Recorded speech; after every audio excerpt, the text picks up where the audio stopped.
चीज़ों के ठीक होने का वेट मत करिए।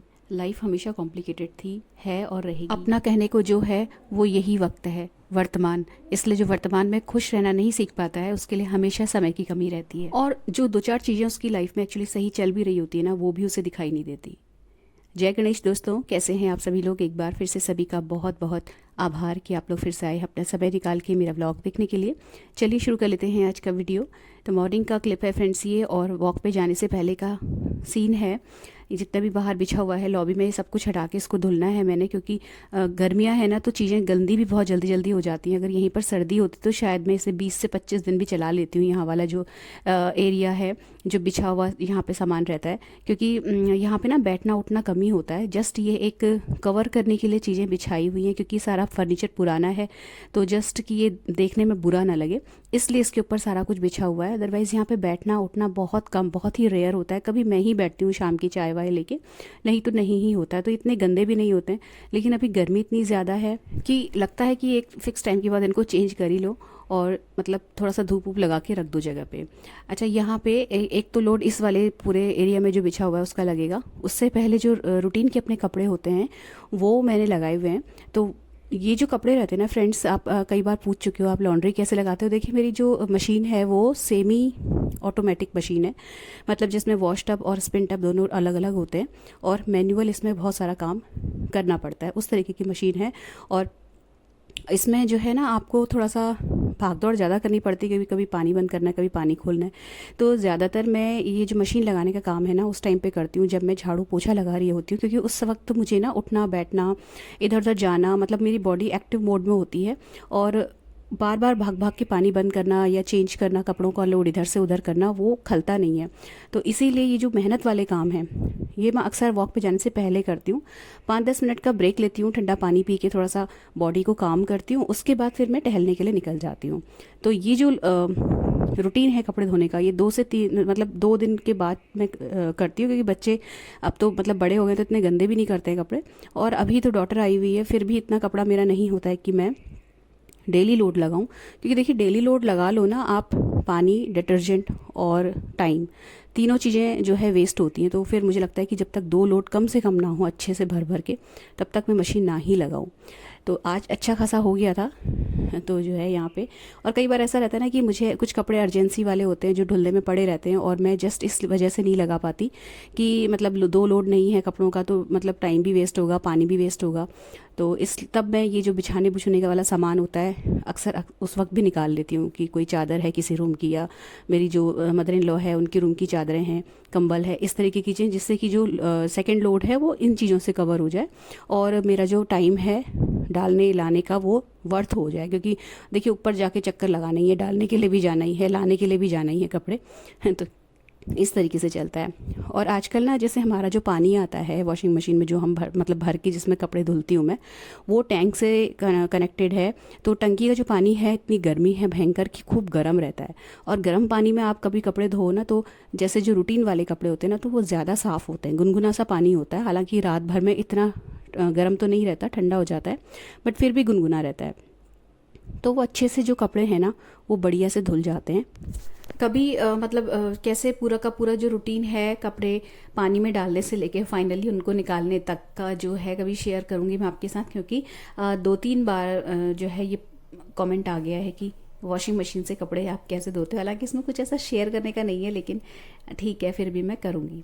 अच्छा, यहाँ पे ये जो आप देख रहे हो ना स्प्रे से, ये मेरे हस्बैंड नमक का पानी स्प्रे कर रहे हैं सारे, जहाँ जहाँ पे हल्की हल्की दरार सी होती है ना, जैसे जहाँ पे फर्श और दीवार मिलता है, तो वहाँ पे कभी कभी छोटी छोटी सी दरारें रह जाती हैं। तो वहाँ से ना जैसे हमारे घर में सीलन काफ़ी है, और वो सीलन ऐसे नहीं दिखती, लेकिन नीचे से जो है जैसे कॉकरोच वगैरह कई बार दिखते हैं छोटे छोटे, जब ज़बरदस्त गर्मी पड़ती है उस टाइम पे। तो ये जो नमक के पानी का स्प्रे है ये कर दो तो काफ़ी रिलीफ मिल जाता है। देखो, मतलब ये इतने छोटे छोटे जो प्राणी होते हैं ना, इन लोगों को कंट्रोल करना बहुत मुश्किल है, खासतौर से सीलन वाली जगह पे, लेकिन फिर भी काफ़ी हद तक काबू पा लेते हैं हम इस तरीके से छोटे छोटे मेजर्स अपना के।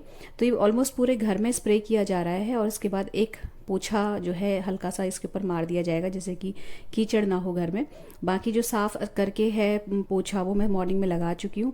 नमक के पानी में से स्प्रे करने से रहता है कि जब आप ऊपर से पोछा लगाते हो ना, तो थोड़ा थोड़ा दाग जो है नमक का रह जाता है, तो फिर मैं उसे उतना ज़्यादा सीरियसली नहीं लेती, अब वो नेक्स्ट डे ही साफ़ होगा। फ़िलहाल कोई आने जाने वाला है नहीं घर में, तो ऐसे ही छोड़ दिया था मैंने, बस पोछा लगा दिया था कि थोड़ा सा कीचड़ वीचड़ ना रहे, दैट्स इट। इसके बाद जो है नहा धो के फिर मैं वापस आई हूँ अपना ये किचन में। नाश्ता बन रहा है लौकी की सब्ज़ी अपना टमाटर वाली, और दिन के लिए हाथ के हाथ यहाँ पे बड़ी की सब्ज़ी बनेगी लंच के लिए। और डिब्बे जो मैं आपको दिखा रही थी ना, ये डिब्बे मैंने मॉर्निंग में घूमने जाने से पहले धो के रख दिए थे। एक्चुअली एक डिब्बा में जिसमें मैं देगी मिर्च रखती हूँ ना, वो खाली हो रहा था, देगी मिर्च ख़त्म हो रही थी। तो फिर जब मैंने वो डिब्बा धोया, तो जैसा मैं हमेशा आपके साथ शेयर करती हूँ अपनी क्लीनिंग का हिसाब किताब की, एक डिब्बा खाली होता है तो फिर मैं लगे हाथ सारे डिब्बे धो देती हूँ उसमें ट्रांसफ़र करते हुए चीज़ों को। तो अब देगी मिर्च का डिब्बा धुला है ना, तो उसको धो दिया था रात को ही, उसमें फिर मैंने दूसरी चीज़ ट्रांसफ़र करी, वो खाली हो गया। तो इस तरीके से करते करते सारे डिब्बे धुलने के उसमें आ गए हैं, और ऑलमोस्ट सारे ही धुल चुकी हूँ मैं। बस इनको अब रिफ़िल करना है सारी चीज़ों से। कुछ डिब्बे ऐसे थे ना जिनका सामान मैंने कटोरियों में खाली कर दिया था, जिससे कि लगे हाथ एक साथ सारा काम मैं कर सकूँ, ये डिब्बों में रिफ़िल करने का भी और डिब्बे साफ़ होने का भी। क्योंकि ये जो डिब्बे होते हैं ना जिसमें मसाले और ये सब रहता है, इसमें बहुत हाथ लगता है, मतलब अक्सर हाथ लगता रहता है, ज़्यादा हाथ में आते हैं ये पकड़ में। तो हाथों के निशान, या कभी कुछ हाथ में आटा लगा है या मसाला है, कुछ भी सब्ज़ी काटते काटते, तो वो सब इसमें बहुत ज़्यादा विजिबल होता है। सामने से ट्यूबलाइट की रोशनी पड़ती है ना, तो बहुत ज़्यादा दिखता है। तो जो दालों के डिब्बे हैं वो तो नहीं, लेकिन इन डिब्बों को मैं रूटीन बेसिस पे रेगुलर साफ़ करती रहती हूँ। सैलेड वगैरह कट करके रख दिया। ये जो इस तरीके का अलग तरीके का खीरा मैं आपको दिखाया था ना शेप में कटा हुआ, ये मैंने अपनी बेटी के लिए रखा हुआ है, क्योंकि वो जो है लंबा लंबा कटा हुआ खीरा खाना पसंद करती है। बड़ी जो है वो मैंने भिगो के तल के और भिगो के रख दिया। सब्जी बना ली, आटा गूँथ दिया। इसके बाद फिर मैं चली गई थी अपना पूजा पाठ करने, और आके फिर नाश्ता वाश्ता करने के बाद का ये क्लिप है। रोटी चपाती या पराठे जो भी होते हैं वो मेरी ननद सेक देती हैं, और वो अब लोग अपना खा के चले जाते हैं, फिर हम लोग खा लेते हैं।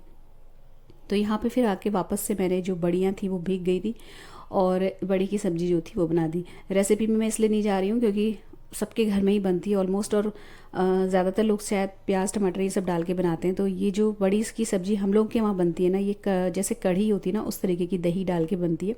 बस फ़र्क ये रहता है कि जो कढ़ी रहती है उसमें बेसन पड़ता है, और इसमें आटे का जो घोल है वो डाला हुआ है मैंने, और बस खट्टी वैसी ही रहती है, बस इसमें जो है बड़ी का फ्लेवर आता है, और कुछ नहीं है। तो यहाँ पे ये पकते पकते बाकी के जो डिब्बे धुल के सूख चुके थे, उनका जो सामान मैंने कटोरियों में खाली किया था वो मैं यहाँ पे लगे हाथ भरती जा रही हूँ। और जब डिब्बे एक साथ सारे धुल जाते हैं ना, तो वो सामने से दिखते हैं साफ़ सुथरे, तो बहुत अच्छा लगता है। और जो हमारा किचन है वो लॉबी से कनेक्टेड है, तो ज़्यादातर जो लोग आते हैं वो ड्राइंग रूम से, मैं तो कम बैठते हैं, आते ड्राइंग रूम में ही है, लेकिन वहाँ से फिर वो होता है ना किचन में कोई काम कर रहा है घर की जो गृहिणी है, तो उसके पीछे पीछे आ जाते हैं कि लाओ हम कुछ कराएं। तो इस चक्कर में ना हमारा जो लॉबी में उठना बैठना लोगों का ज़्यादा है, वहाँ से सीधे नज़र पड़ती है किचन में। किचन मेरी मॉड्यूलर है नहीं जो मैं अंदर अलमीरा में सारी चीज़ों को या कबर्ड में सारे डिब्बे विब्बे रख लूँ। तो ये सारे डिब्बे ना साफ़ सामने से दिखते हैं, और ज़रा सा भी दाग वाग रहता है तो बहुत ज़्यादा विजिबल होता है। प्लस जो हमारी किचन है ना, उसमें वो वाली जो चिमनी होती है ना वो नहीं है, तो इस वजह से हल्का फुल्का सा जो ऑयल है वो भी उड़ता रहता है, तो वो भी यहाँ पे हल्की हल्की चिकनाई डिब्बों में लगती रहती है। तो रेगुलरली इनको साफ़ करना ज़्यादा ज़रूरी है। पोंछने से ज़्यादा मुझे मतलब ईजी लगता है कि मैं इनको धो दूँ और सुखा के फिर प्रॉपर वे में चीज़ें रिफ़िल करके रख दूँ। तो यहाँ पे जाने से मतलब ऑफिस शॉप पे जाने से पहले लंच वंच बना के मैं चावल वगैरह भिगो के चली जाती हूँ। मेरे आने तक मेरी जो ननद हैं वो चावल ऑन कर लेती हैं, और वो दोनों लोग खा लेते हैं, हमारा रख देते हैं, तो हम आके अपना लंच कर लेते हैं। तो ये फाइनली लास्ट जो डिब्बा सबसे पहले खाली हुआ था ना देगी मिर्च का, अब इसमें जो है देगी मिर्च भरी जा रही है, और बस ये फाइनल है। इसके बाद सारा जो रीफिलिंग का काम है वो ख़त्म हो जाएगा।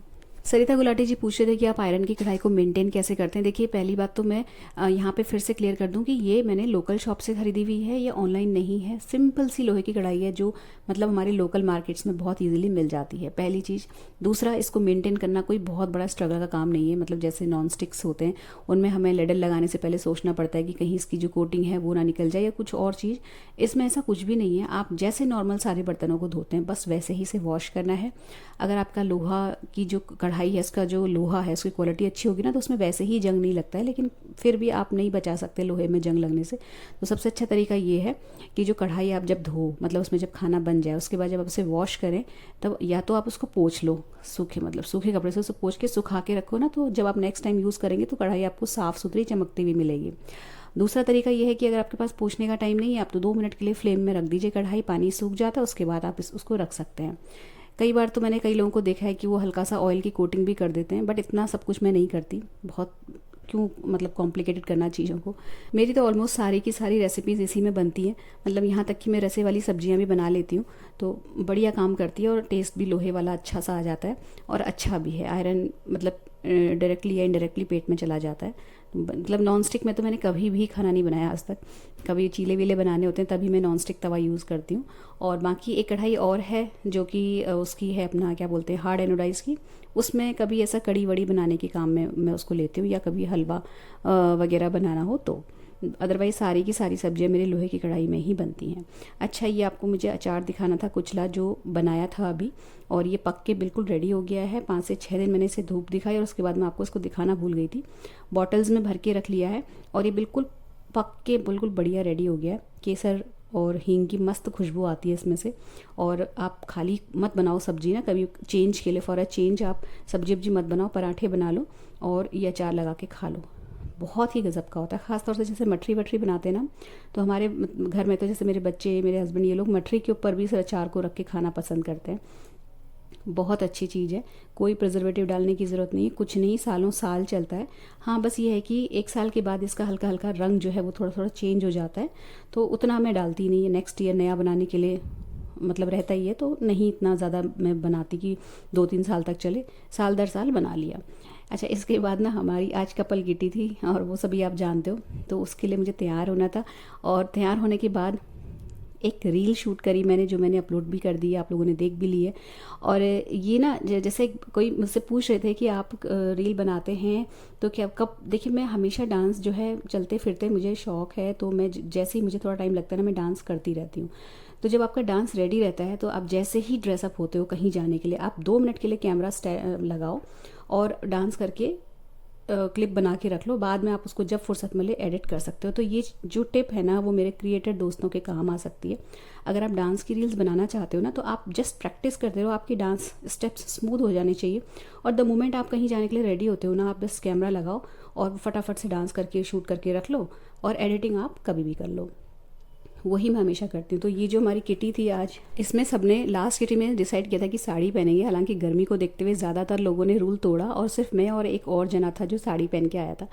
तो ये ना किटी गर्मी स्पेशल थी और इसमें हम लोगों ने हाउजी खेली थी। तो ये जो हाउजी का मैं आपको आगे टिकट दिखाऊंगी ना, इसको देख के ना आप अगर किटी वगैरह कराते हैं घर में या छोटे मोटे गेट टुगेदर्स, तो इससे आपको एक हेल्प मिलेगी। समर्स की हाउजी के लिए एक थोड़ा सा आपको आइडिया मिल जाएगा। ये टिकट बहुत सिंपल रखा था उन्होंने जिनकी किटी थी।